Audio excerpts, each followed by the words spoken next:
والصلاة والسلام على رسول الله وعلى آله وصحبه وسلم اللهم علمنا ما ينفعنا وانفعنا بما علمتنا وزدنا علما رب العالمين اللهم أعنا على ذكرك وشكرك وحسن عبادتك أما بعد. So when Ibn al-Qayyim rahimahullah was explaining how the shaitan deceives the child of Adam, how he attacks him and gains access to his soul, he explained the entry points. If you remember, that last time we talked about how the shaitan gains control by controlling the self, right?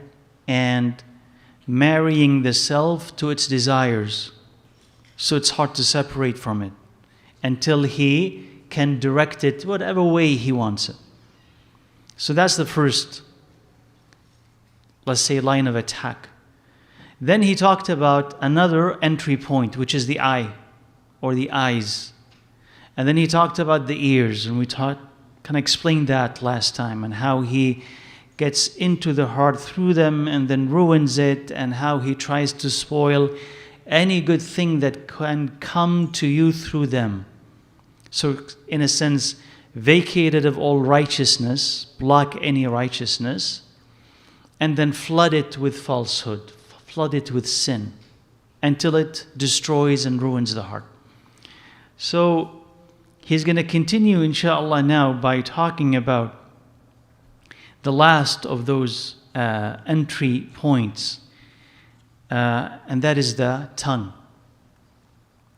So he said, ثُمَّ يَقُولُ, he's speaking here, picturing the shaitan addressing his whole squad, soldiers, helpers, and how he is going to try to convince them to attack the tongue and also what to do with the tongues. Then says, ثُمَّ قُومُوا عَلَى ثَغْرِ اللِّسَانِ فَإِنَّهُ الثَّغْرُ الْأَعْظَمِ. He says, and then position yourself at that outpost or the entry point.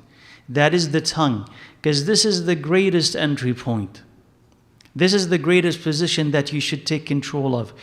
هُوَ قُبَالَةُ الْمَلِكِ. It is right in front of the king. So here he's trying to kind of bring an image of the position of the tongue and its importance, because if a king is sitting on his throne, the one sitting right next to him or in front of him is quite important to the king and very influential. Wouldn't you agree? Right? So he's telling you that's the position of the tongue. Meaning it is so close to the king, and the king is the heart. It's so close to the king that it's absolutely important and integral to the doings or the actions or the health of that king, the decisions of the king. قال فأجروا عليه من الكلام ما يضره ولا ينفعه وامنعوه أن يجري عليه شيء مما ينفعه. So he says, flood that entry point, let that tongue run with things that harm it, not benefit it. And stop it from engaging in anything that benefits it, such as remembering Allah and asking Allah for forgiveness, reading His book, giving people advice, or spreading useful knowledge. So he says, you have this tongue, flood it with harmful things, and stop it from saying useful things. Right? So seems pretty basic, pretty obvious. Right? Though we actually don't seem to realize this. So Ibn al-Qayyim rahimahullah is going to make what is plain even plainer, so that you realize it. How does he ruin the tongue, and through the tongue the heart?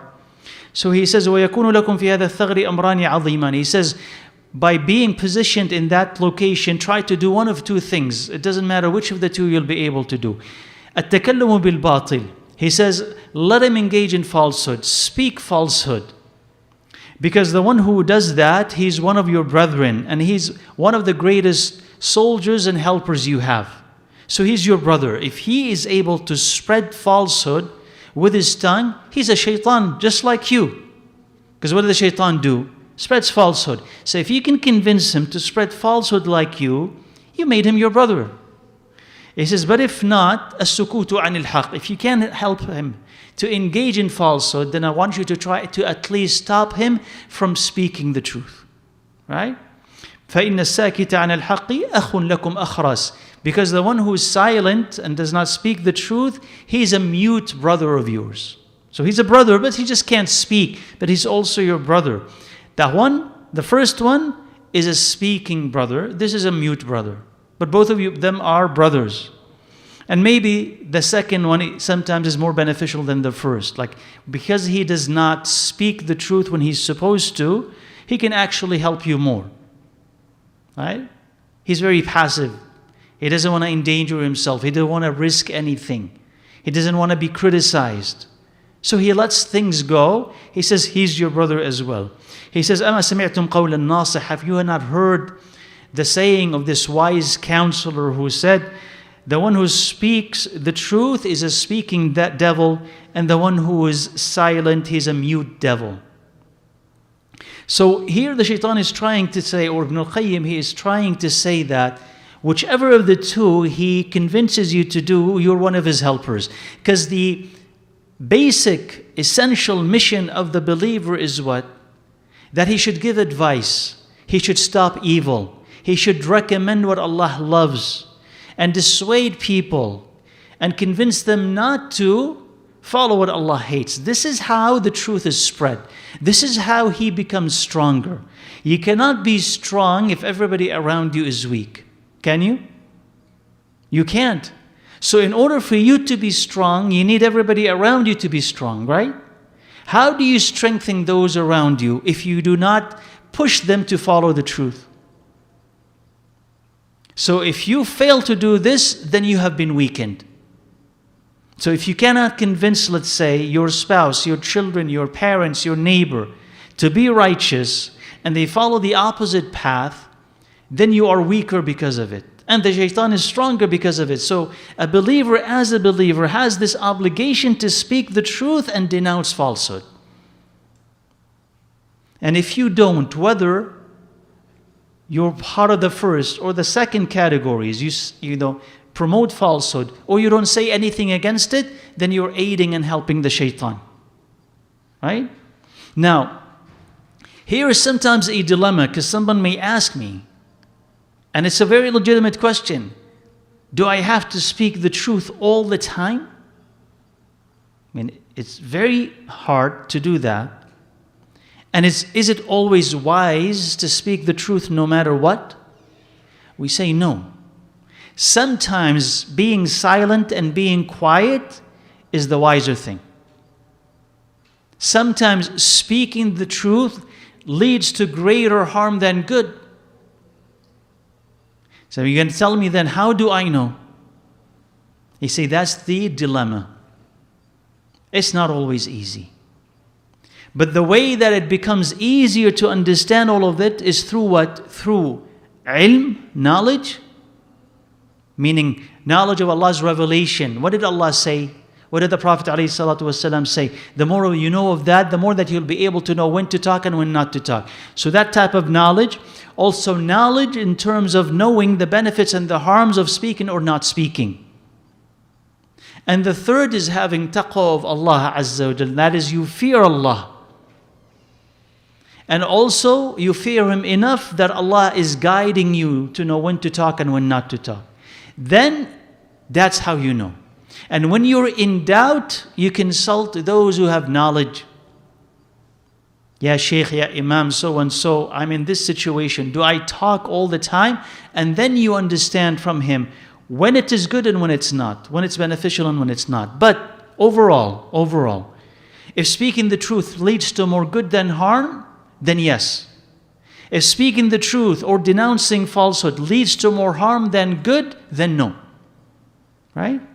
But then that estimation is not always easy. It does take knowledge and insight into reality and into consequences. And if you make a mistake, that's forgiven. But you should at least do your best and consult those who have knowledge so that you understand when it's best to talk and when it's not. And not sometimes rush and accuse others who are silent that they have betrayed Islam, betrayed Muslims, that they are cowards and what have you, just because they don't talk, while you don't really understand their circumstances and their conditions. Maybe they cannot talk. Maybe they'll face more harm than they be able to endure. Maybe somebody else talked. Maybe they did that in secret. Maybe and maybe. So you give a Muslim the benefit of the doubt. And you don't rush to say, you have betrayed Islam, you are a mute devil, you are an assistant of the enemies of Islam by being silent. It may be in some cases the case, and in other cases it is not. So it's always better to be safe and not accuse a Muslim of something like that until you are absolutely sure. Especially the scholars, right? Especially the scholars of Islam. So he continues, he says, فَالرِّبَاطَ الرِّبَاطَ عَلَى هَذَا الثَّغْرِ. He says, you be stationed in that outpost so that he does not speak the truth and he does not stay away from evil. And try to decorate and entice him, decorate falsehood to him, entice him to follow it, and frighten him from the path of speaking the truth. Tell him about its grave consequences. You are going to be fired, you are going to be banned, you are going to be censored, people will hate you. So kind of magnify the consequences of speaking the truth until he's absolutely afraid, terrified of it. And then what? Sweeten falsehood to him until he wants to follow nothing but that. So he keep playing with his head and keep playing with reality. Because what they're trying to alter here is reality. So the truth that is in itself weak becomes strongest because of the whispers of shaitan. And falsehood that is by itself weak becomes what? Great. And the truth that is by itself strong becomes weak in his eye because of the whispers of the shaitan. So he alters reality. If you speak the truth, you're going to be killed. If you speak the truth, your children will be orphaned, your wife will be widowed, you will lose your house, you will lose. So these losses will always then justify being silent and being safe. Right? But as we said, there comes a time when you would have to speak the truth to save yourself and speak against evil to save yourself and your family. You have to, right? Of course, with wisdom and speaking in ways that are most attractive, not repulsive. That's another way also. الأمر بالمعروف والنهي عن المنكر is supposed to be also in the most attractive of ways because you want the person listening to you to actually accept. Right? Not to run away. Right? And he says, and know that this tongue is the thing that destroyed the children of Adam and throwed them in hellfire on their faces. So how many captives, how many killed ones, how many injured ones I was able to get because of that tongue. And he's here quoting the hadith of the Prophet alayhi salatu wasalam. Yani when Mu'adh asked him, Ya Rasulullah, he says, are we responsible for what we say? And he said, alayhi salatu wasalam, what else throws people in hellfire on their faces but their tongues? Just imagine, right? Like it drags a person into hellfire, throwing him on his face. What is the thing that brought him to this end? It is the tongue. And if you think about it, why the tongue? Because we like to talk, right? We like to talk. And it's the easiest thing to do. The tongue often does not quit moving. You always are talking. And if you're not talking, you're typing something, which is the equivalent of speech. So you're always talking, expressing a point of view, expressing an opinion, reacting to something, whether you know or not. Like ignorance was never a deterrent that stops people from talking about an issue. Right? Even if you don't have enough information, you'll make up things about what you've heard and what you've seen. conspiracies here, conspiracies there. Maybe there is this hidden fact here, hidden fact over there. Nothing stops you from talking. And sometimes it is so serious that Allah Azza wa Jalla will condemn you because of it. So that's what the shaitan is talking about. Get them into hellfire through their tongues. Right? And he said, and this is subhanAllah also another thing that is kind of very wise. He says, and I give you this advice, so remember it. لِيَنْطِقْ أَحَدُكُمْ عَلَى لِسَانِ أَخِيهِ مِنَ الْإِنسِ بِالْكَلِمَةِ. He says, let your brother, human brother, speak a word or a sentence, be next to his tongue, to urge him, to guide him into speaking a word or a sentence. And another be next to the tongue of another human being.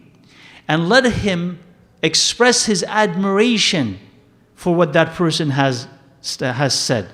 Let him glorify it, aggrandize it, admire it, and tell him to repeat it again because of how good it was. Here he's talking about enforcement. Right? Subhanallah, I mean, like it's a plan, and it's really well orchestrated plan, that even the devils among humanity, they follow the same plan. One person speaks, he says for the shaitan, you be here and you be here. Let him speak, and then you push the other to admire and praise what he had just said. Because if it's just one person, you may be forgotten. But if another person recommends it, admires it, then you may say to yourself, maybe there is something to this. It spreads, it's augmented, it becomes strong. So humans do the same thing because they've learned from their masters. So when they want to spread something, he says it, she says it, but they have people ready to come and register their admiration. What a wonderful thing you've said. Share, like, right? Share, like. That's what they do, right? So they augment it, they spread it. So he's saying both is the action of the devil. Right? So don't think that the person who's admiring it is less of a devil. No, he's with him. This is a conspiracy that has happened behind closed doors. And even if it's not behind closed doors, the shaitan is behind it. Because you only admire falsehood if you are a proponent of falsehood. And the shaitan is the one who's pushing you to do this. So recognize, right? Recognize beyond titles, beyond numbers, that if falsehood is spreading, it's because of the action of lovers of falsehood. And the shaitan, of course, is behind them all. And he says, and وَكُونُوا أَعْوَانًا عَلَى الْإِنسِ بِكُلِّ طَرِيقٍ. He says, work against humans using every path, every method, and try to attack them from every door. وَقْعُدُوا لَهُمْ كُلَّ مَرْصَدٍ. And sit in their path. Any path that they're going to take, wait for them. He says, did you not hear the oath that I've taken when I spoke to Allah Azza wa Jal, to their Rabb, and I said, فَبِمَا أَغْوَيْتَنِي لَأَقْعُدَنَّ لَهُمْ صِرَاطَكَ الْمُسْتَقِيمِ. He says, I swear by the fact that you misguided me. Or you could also translate it as because you misguided me. But here Ibn al-Qayyim is saying this is an oath. فَبِمَا أَغْوَيْتَنِي يعني أقسم بك لأنك أغويتني أو بغوايتك لي. So I swear by the fact that you misguided me, I'll sit on the straight path, waiting for them. And then he said, then I will come to them and attack them, meaning from between their hands and their back, the right and the left, and you will not find that most of them will be thankful. So that's a complete assault. So he says, I swear by you I will do this. And he's determined to do it. He's serious about it. He says, I swear by you I will do it. I'll stand between them and the straight path. The straight path that leads to you, I will put obstacles there. And I will come to them from every direction. Front, back, right, left. And you will not find them, most of them, to be thankful, which is the truth. Most of humanity is not thankful. Right? And he says, do you not see that I have blocked the paths of the child of Adam. If he tries to escape from this path to the other, I also try to block that until I get what I want from him. He says, وَقَدْ حَذَّرَهُمْ ذَلِكَ رَسُولُهُم. He says their messenger, Rasulullah alayhi salatu wasalam, he says he warned them about this. So here you have information from the Prophet alayhi salatu wasalam that you understand what the shaitan is trying to do to you and how he's trying to block you and stop you. He said, إِنَّ الشَّيْطَانَ قَدْ قَعَدَ لِابْنِ آدَمَ بِطُرُقِهِ كُلِّهَا. He says that the shaitan has sat in the paths of the child of Adam, in all of them. The shaitan is sitting in all the paths of the child of Adam. Meaning whatever path you want to take to Allah, you find the shaitan sitting there. Now he explains it. وَقَعَدَ لَهُ بِطَرِيقِ الْإِسْلَامِ. He sat on the path of Islam and he told him, will you accept Islam and leave your religion and the religion of your parents? قَالَ فَخَالَفَهُ وَأَسْلَمَ. He says, but he disobeyed him and he accepted Islam. So that's the first one. When someone wants to accept Islam, the shaitan stops him. That's him sitting in that path. He doesn't let him do it. He says, wait a little bit. Are you going to leave everything that you know, the religion of your mother, the religion of your father, your grandparents, everything that they had? You want to leave all of it, begin something very new. Let go of your culture, your habits, your routine, your house, everything, and start something new? You can think about it. Someone who wants to take Islam today, consider the amount of change that they have to go through. You have to let go of all of your friends. Maybe you will lose all of them. You're going to upset your parents. Co-workers may not accept you. That's a complete disconnect from your past. And you're coming into a people whom you do not know. The Muslims, when you come to the masjid, you know none of them, almost none of them. You don't know if they will accept you. You don't know if they will be nice to you. You don't know if they're going to be. You'll be able to find friends. You don't know if you'll be able to. You will be welcomed. Maybe in the beginning, but then what happens after? You may find yourself alone. So the shaitan is going to keep sitting on that path, trying to convince him to go back. So if he disobeys him and he accepts Islam and he is solid on Islam, he moves to another path. I can't trick him this way, block him this way, then the next one. قال فقعد له بطريق الهجرة. So he sat on the path of hijrah. And he said, أتهاجر وتذر أرضك وسماءك. He says, are you going to migrate and you will leave your sky and your land? Meaning everything that you know and you're used to. You're going to leave everything, your language, right? The places that you are used to, your food, your friends. Hijrah, how difficult is this? Everything that you are used to is going to be gone. You can't go back to it. So he's going to try to keep whispering like that to this person until he quits. But if he disobeys him and he migrates, قَعَدَ لَهُ بِطَرِيقِ الْجِهَادِ. He says he will sit in the path of jihad for him. And he said, أَتُجَاهِدُ فَتُقْتَلْ فَيُقْسَمُ الْمَالُ وَتُنْكَحُ الزَّوْجَةِ. He says, you are going to go to jihad and then be killed, and then your money will be distributed among people. Your heirs will take it. It's no longer yours. And someone will marry your wife after you. Right? So the person will start saying, my money and my wife and my children, I don't want to be killed.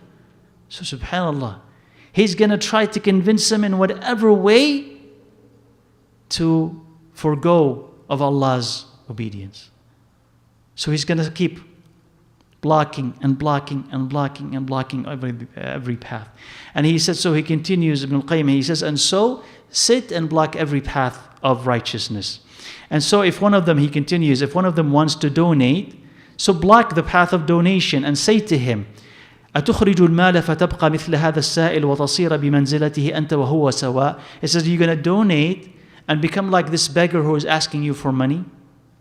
So he says, do you not hear what I have whispered to the tongue of so-and-so, a man, when somebody asked him for money for sadaqah, and he said, هي أموالنا إن أعطيناكموها صرنا مثلكم.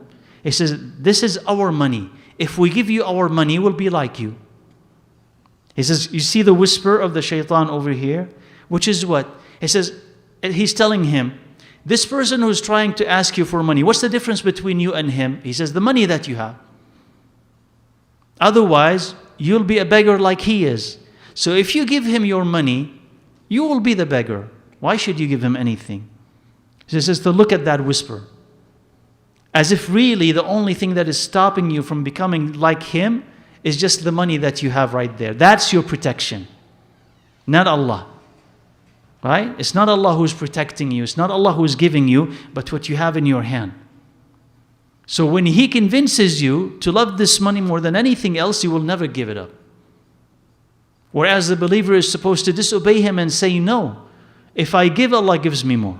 If I give, Allah blesses me. Both of us win when I give Him that money. He wins and I win. And I am the greater winner, not He. I am the greater winner. Why? Because when I give, Allah blesses me in both ways, in the akhirah and in the dunya. This poor guy, he takes money for the dunya. He satisfies his hunger, satisfies his needs. He's blessed, alhamdulillah. But I am receiving the greater blessing in the akhirah and in the dunya as well.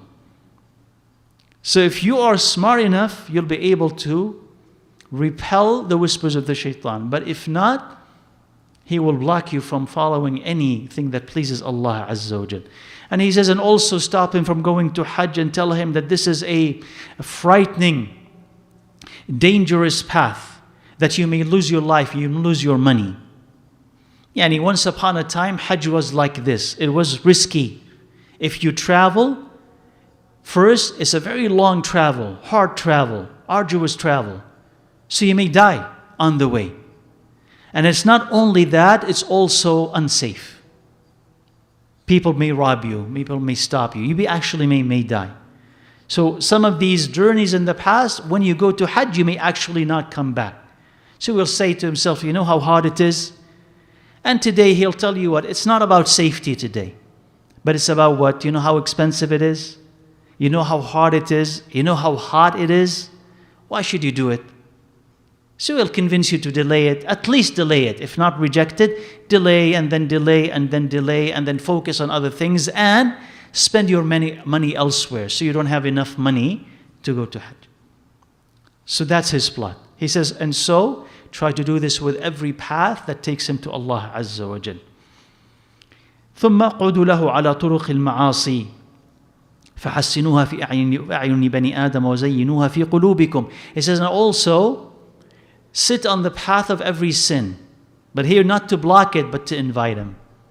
It says, beautify it, decorate it, entice them, show them its benefits, make up its benefits. Show them how happy they'll be once they take this sin, once they drink it and eat it and look at it and engage in it. Just try to convince them that they'll be happier, that they'll be entertained, then they'll have great company. Again, advertisement.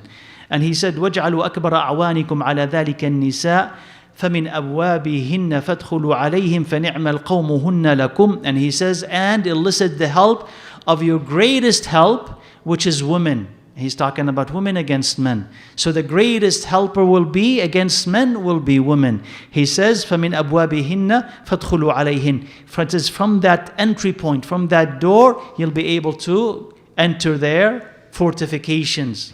So a person could be very strong, but his weakness is the female. So the female is the door. Through that female, you'll be able to enter that fortress, enter his heart, and misguide him. He says, فَنِعْمَ الْقَوْمِ هُنَّ لَكُمْ. They'll be your best helpers against them. So he might be here referencing, several of the hadith of the Prophet ﷺ.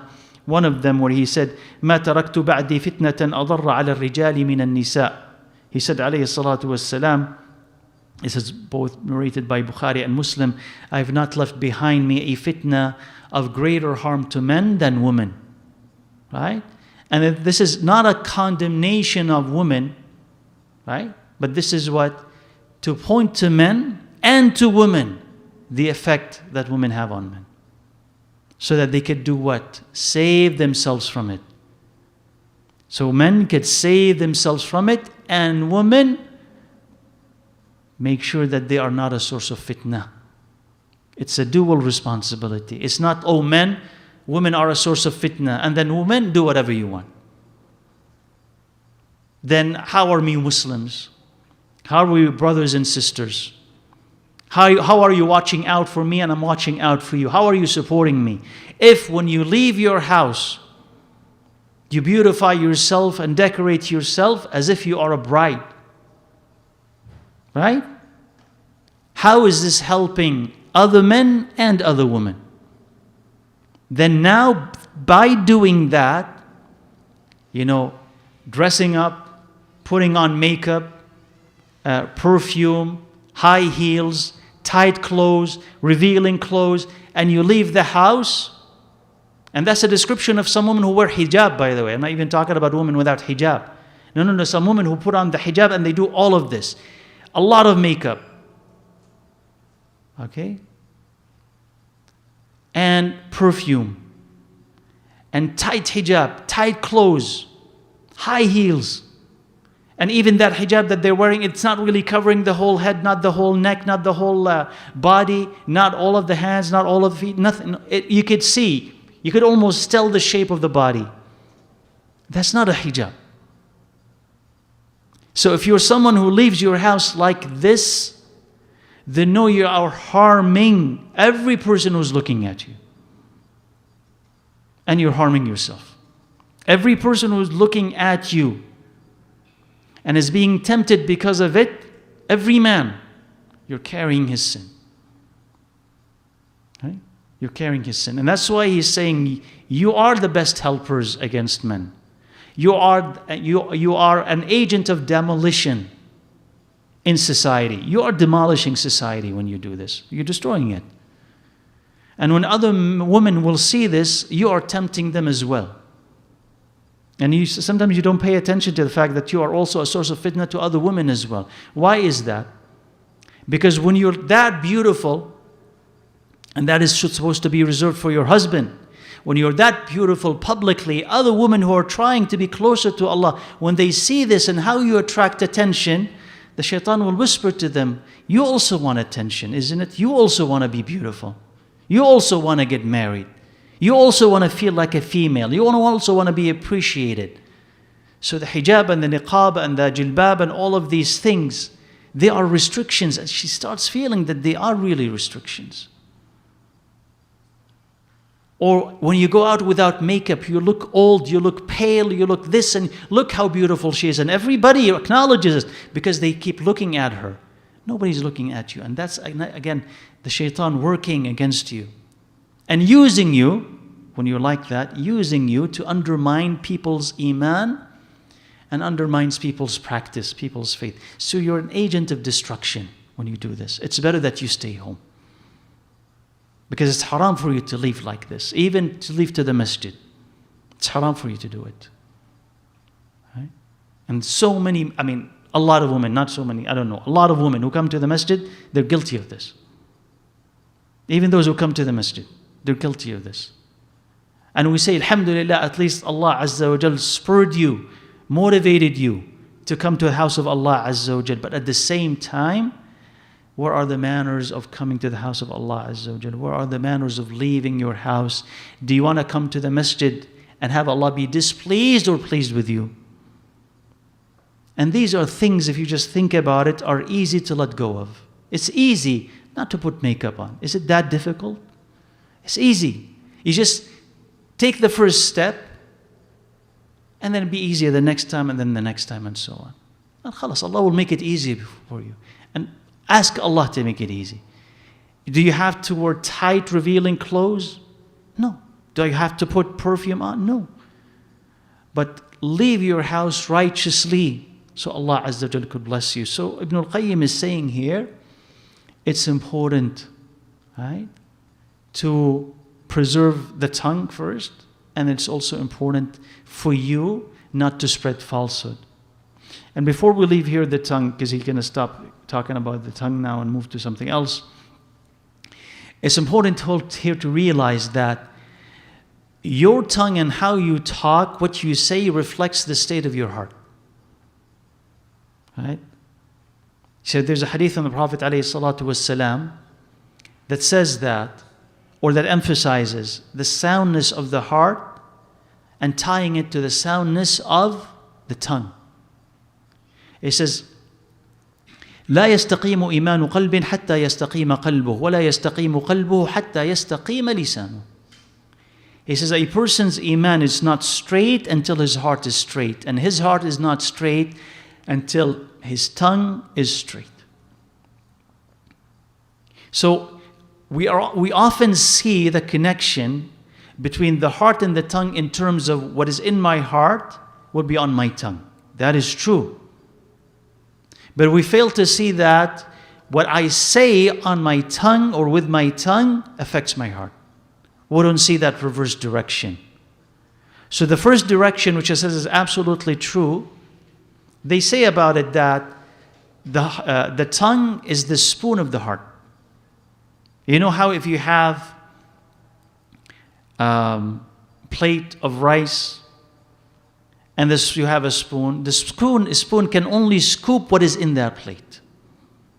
So if you're speaking righteously, and we're assuming here sincerely, not hypocritically. You can be a hypocrite to pretend to say things that are not in your heart. I'm not making that assumption. You're talking naturally. You're not trying to pretend. Whatever you say is being spooned from the heart, because that's the only thing that you have.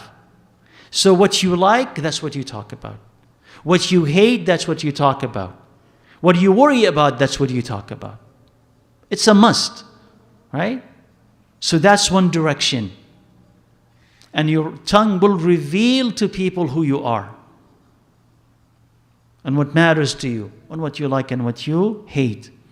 But the opposite is also true. How you talk or you choose to talk will come to corrupt or guide your heart. Like what, for example? If you choose to engage in dhikr of Allah Azza wa Jal, even if your heart is not ready, doesn't this come back to reform and fix your heart? If you read the Quran and your heart is not close to Allah, but you insist on reading it, doesn't that bad come back and fix your heart? So, now, if your heart is filled with iman, but you decide to engage in obscenities and backbiting and bad-mouthing people, won't this come back to ruin your heart? So it's important here to understand the gravity of what you're adopting or letting go of.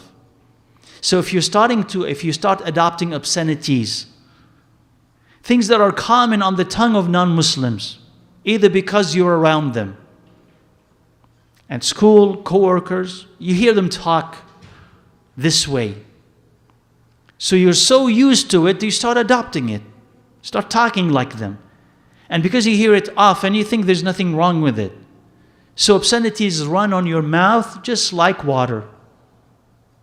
Or you're watching movies or series or songs and you hear that being repeated so much that you think there's nothing wrong with it. Or maybe you think it's going to add something to your personality when you adopt it.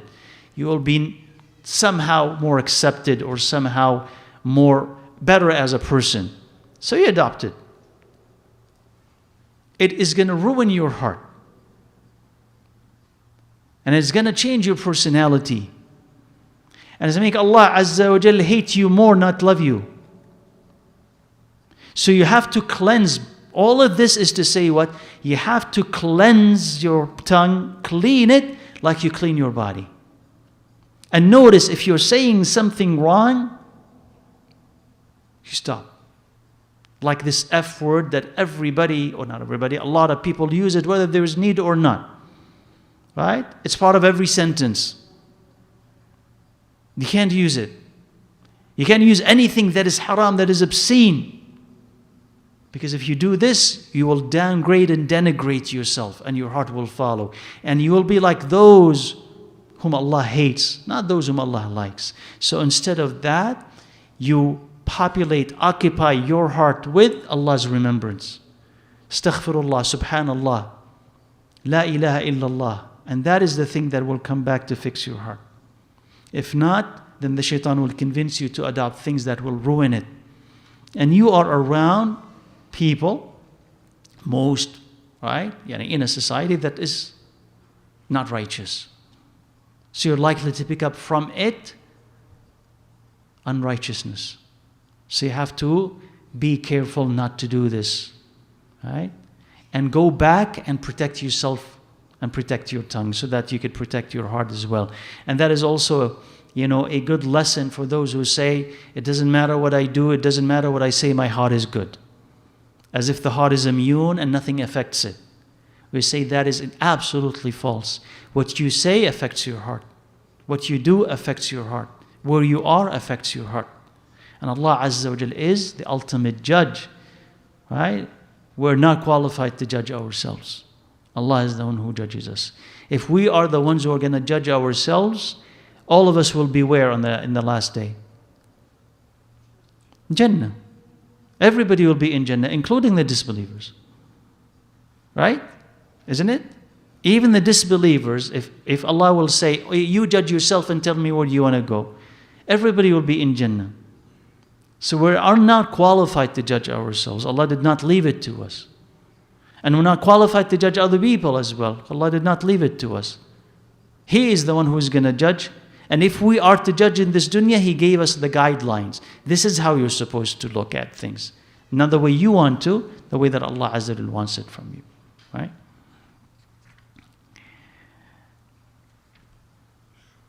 Okay. Now we can just take a little bit of the following section, inshallah. It says, وَاعْلَمُوا أَنَّ أَكْبَرَ أَعْوَانِكُمْ عَلَى لُزُومِ هَذِهِ الثُّغُورِ مُصَالَحَةُ النَّفْسِ الْأَمَّارَةِ.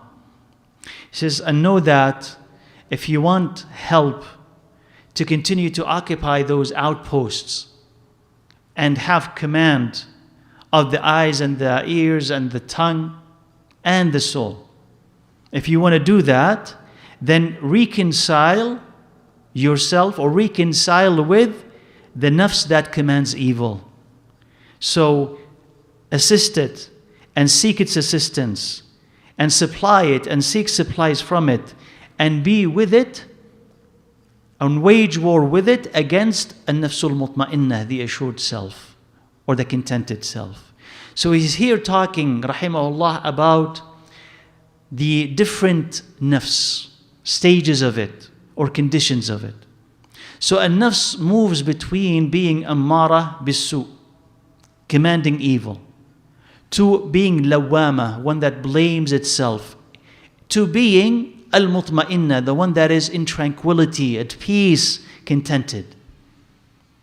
So the one that is contented, at peace, al-mutma'inna, is the believing nafs, is the nafs that is happy with Allah and Allah in return is happy with it, listens to Allah Azza wa Jal, right? Disobeys the shaitan. Allah is the best thing for it, right? Allah Azza wa Jal is the king of its heart.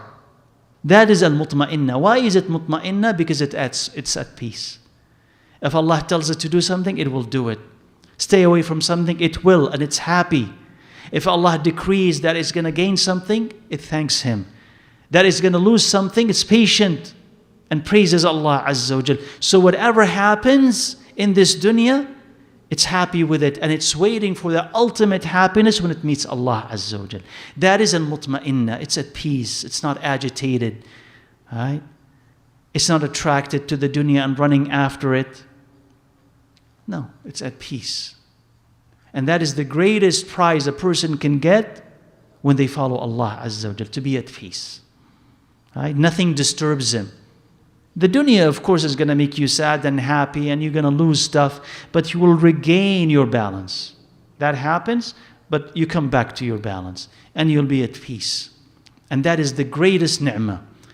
But of course, that is what one state, and that is a state of iman that a person needs to climb to before it comes to other types of nafs.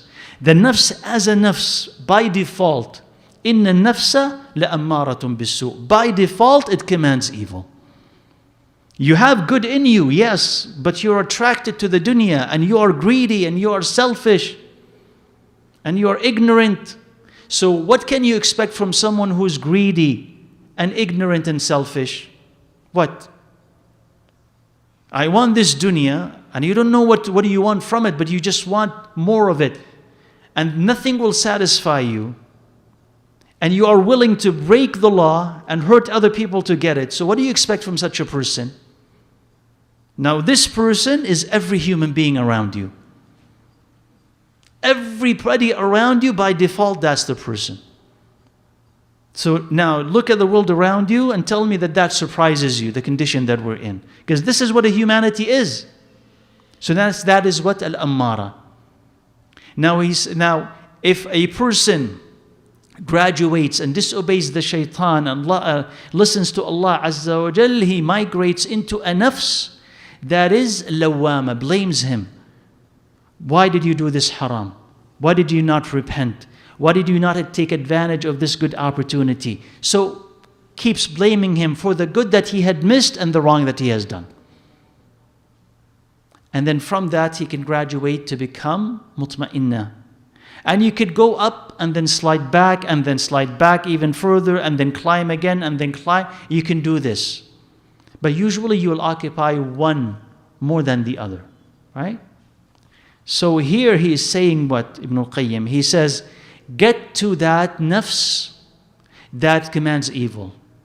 That is going to be your ally. So use it to wage war against an-nafsul mutma'inna, the other nafs, the possibility of iman. No, tell him, wage war against that nafs. You don't want it. You don't want what leads to it. It's too difficult. It's too risky, like we've talked. So he said, فَاجْتَهِدُوا فِي كَسْرِهَا. He says, you do your best to break it. That an-nafs that is mutma'inna, try to break it. The assured nafs. And exhaust its strength. Anything that gives it strength, stop it. So here you have iman. Okay, so the shaitan says, okay, I'm going to see what gives him that iman. Try to stop all the things that inject iman to him. What does he do? He comes to the masjid, stop him. He reads Quran, stop him. Dhikr, stop him. He gives advice, stop him. Whatever is giving him that peace, whatever is bringing him closer to Allah, stop him. And introduce opposites, introduce obstacles, introduce distractions, and get the help of the ammara that will tell him, yeah, let's drink this, yeah, let's go this, yeah, let's try that, until you break the other nafs, right? So he said, I'm going to stop here, inshallah. He says, when it becomes weak and the nafs that commands evil will become strong, then the rest of the body will become your helpers. So get the heart down from its fortress and put the nafs that is ammara, that commands evil, in its place. And now if you ask it to do something, it will tell you yes. It will never resist you and will never oppose you, right? That will be your greatest ally. So we'll continue inshallah this bi'idhnillah azza wa jal next week. And I'll remind you inshallah of what we have said so far about the two types of nafs, because we're going to pick that up next week and then continue talking about it, inshallah. So let me know, inshallah, if you have questions before Isha, inshallah.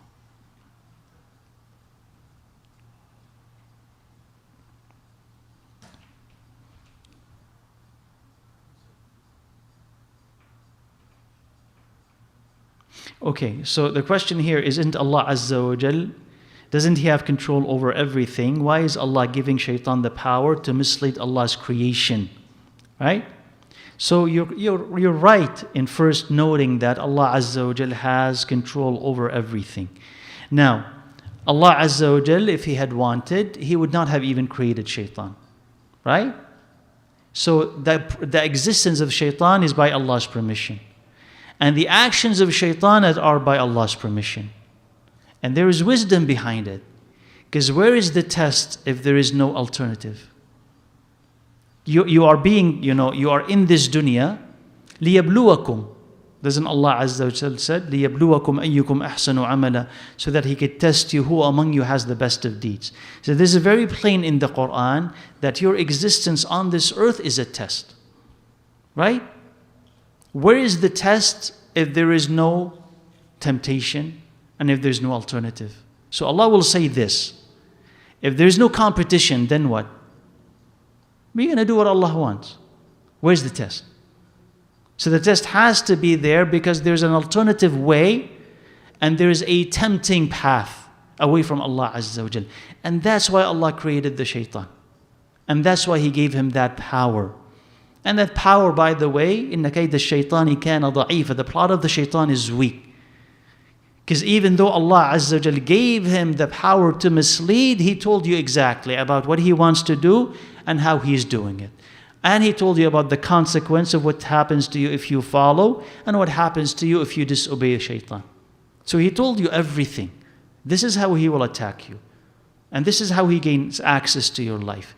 And this is how you protect yourself from him. Right? We know how to protect ourselves from the shaitan, right? In detail. So that's the test.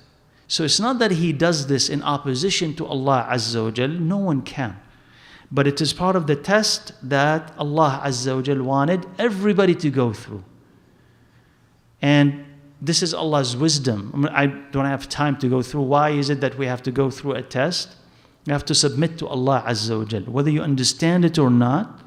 Right? And if you don't, and if this is really troubling you, ask again and I'll answer it inshaAllah Azza wa Jal later. But in your mind it should be Allah Azza wa Jal is wiser than me, right? Right or wrong? Is wiser than we are. And Allah Azza wa Jal must have had a reason for this test, otherwise why would He do it? So there's something that we gain when we are tested that would not be possible without that test. Right? That's why Allah Azza wa Jal put us on this earth and put opposition. Okay? And if you know that, then alhamdulillah, you submit to Allah Azza wa Jal and you follow His commands rather than engage in why and how. Right? That takes you nowhere. So I just have, okay. Alaykum as-salam wa rahmatullah.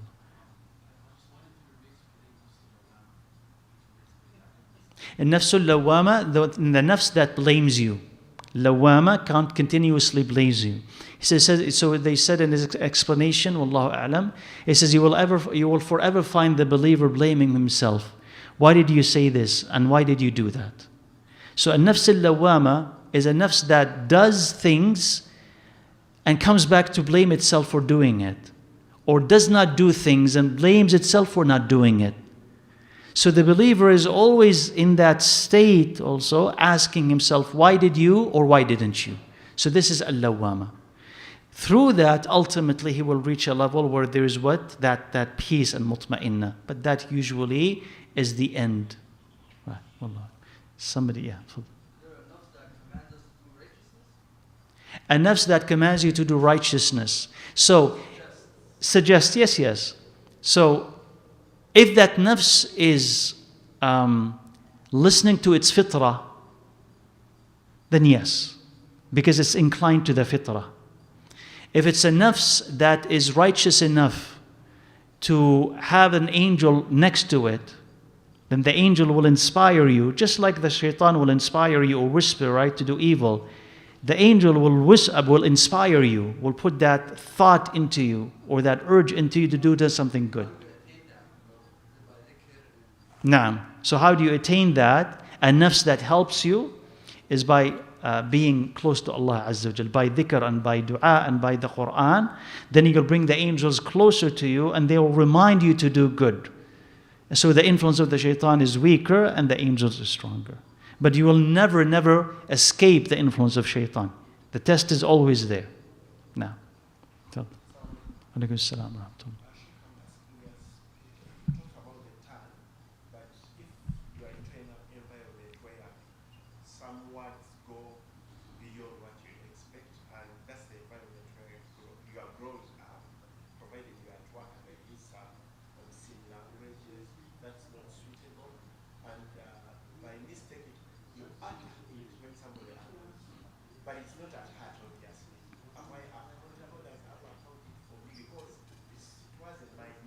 Naam. Yes. So if a person utters an obscenity, not because of an intent, but because of what he had picked up from people around. So when he's really angry and agitated, he just says this, but without really meaning it. We say if it's a mistake and if it's an unintentional, Allah Azza wa Jalla doesn't hold you accountable, but he has to kind of catch himself as soon as saying it, and then apologize for it, ask Allah for forgiveness, and then try to stop himself from repeating that word, because now he understands that it's part of his vocabulary. It has entered his head now. So it is so part of him that he can use it. So he has to say, okay, I need to kind of purify myself of it, cleanse myself of it. I should never consider it to be ever a suitable word that I should say. So never will I say it. And every time I hear it, I should actively reject it. See, what an ugly word this is. Astaghfirullah. Kind of like work against it so that there will be a barrier between you and that word. Right, yeah.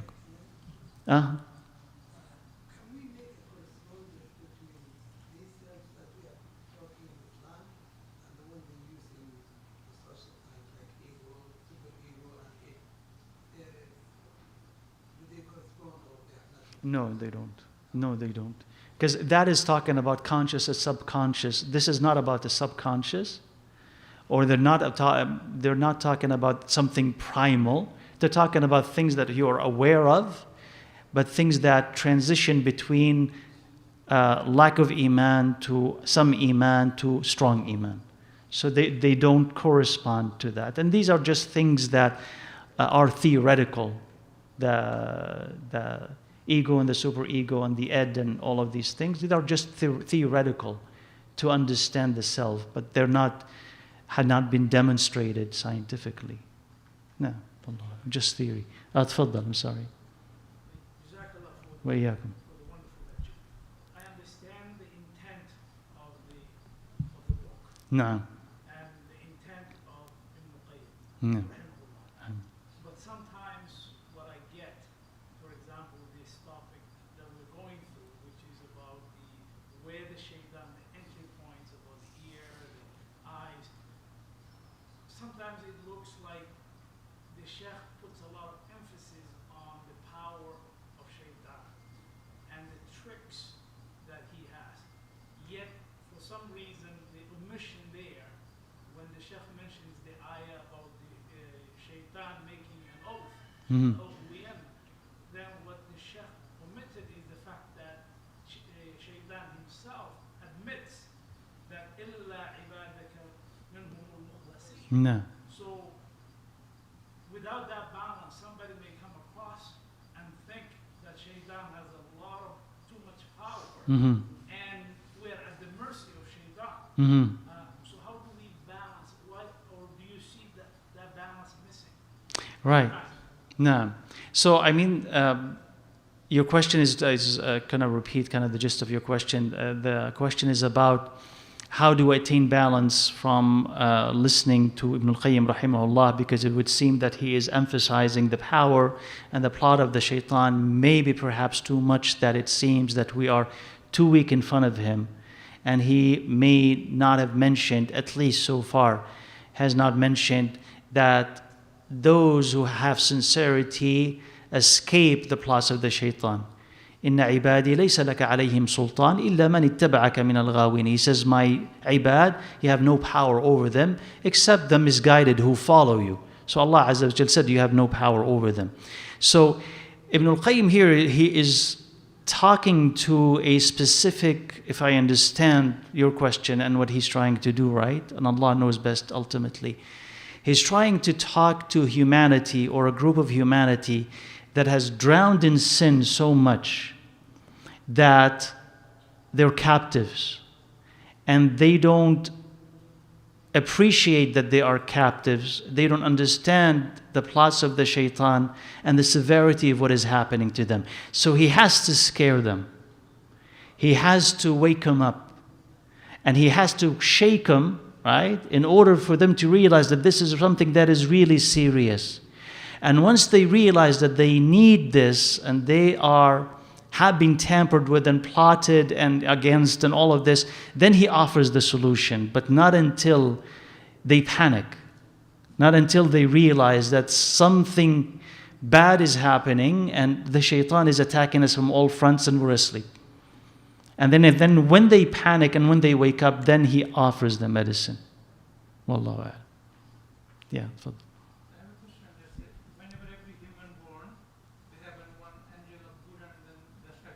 Yes. Everyone has. So Iblis is from the jinn. So every person has a shaitan. That shaitan is from the jinn. Or Yes. So every shaitan is from the jinn. then the jinn community, they have a very good people also. Yes. So you have righteous, believing jinn, and you have disbelieving jinn, and the disbelieving jinn is what we call the shaitan. So everybody will have the disbelieving one, not the believing. Exactly. Everybody will have a disbelieving one assigned to him. Disbelieving jinn, who is a shaitan, assigned to him. Who created that one when everybody born? Is Allah creating the shaitan or is Iblis is putting them? They are the children of Iblis. So he procreates, he has children, just like Adam has children. And it is these children that are the jinn, and from them the shayateen come. So he is Abul Jinn, the father of jinn, just like Adam is Abul Ins, the father of humans. When you are supposed to create the kunji, is giving waswasa, the other shaitan is also coming? I'm sorry, if what? When you are praying, Uh-huh. that Yes. There's another shaitan. So there's the shaitan that is your companion, and there's other shayateen as well. So not shaitan one. So this one will be coming because of salah, or some others because of wudu, or some others with you on hajj, or right. plus the one is you have also. Yes. Right. You're saying one is enough, right? One is enough. Let me see if someone who did not get a chance to ask a question. Okay, just let me look at the questions we have online.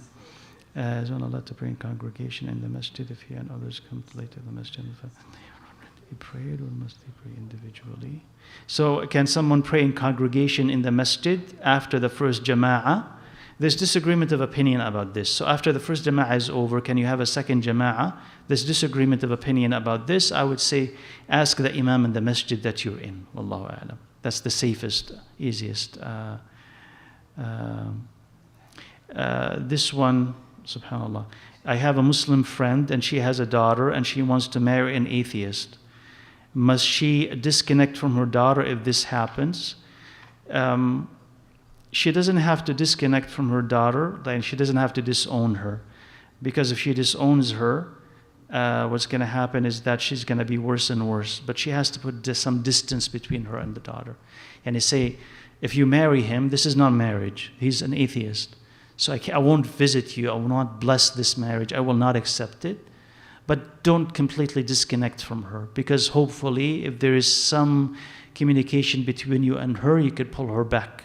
Right?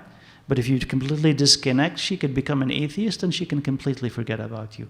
So some distance, but not complete distance. Wallah. And last question, Shah. Shaykh, what I connected from what my brother asked, I was trying to connect about how shaitan overpowers us. I think it's because Allah knows us most that we are taken by this dunya anxiety and whatever. So it's just a loophole to my thinking of how we get close to Allah subhanahu wa ta'ala, to go away with the anxiety, especially with what our eyes see, with what our tongue, with what our ears. That I think it's not overpowering us, but we love this. It's at our heart. Yeah, it's the love of the dunya that gives them power. طيب. جزاكم الله خير. Inshallah, we'll see you بإذن الله عز وجل next week. Same time. سبحانك اللهم وبحمدك. أشهد أن لا إله إلا أنت أستغفرك وأتوب إليك. والحمد لله رب العالمين.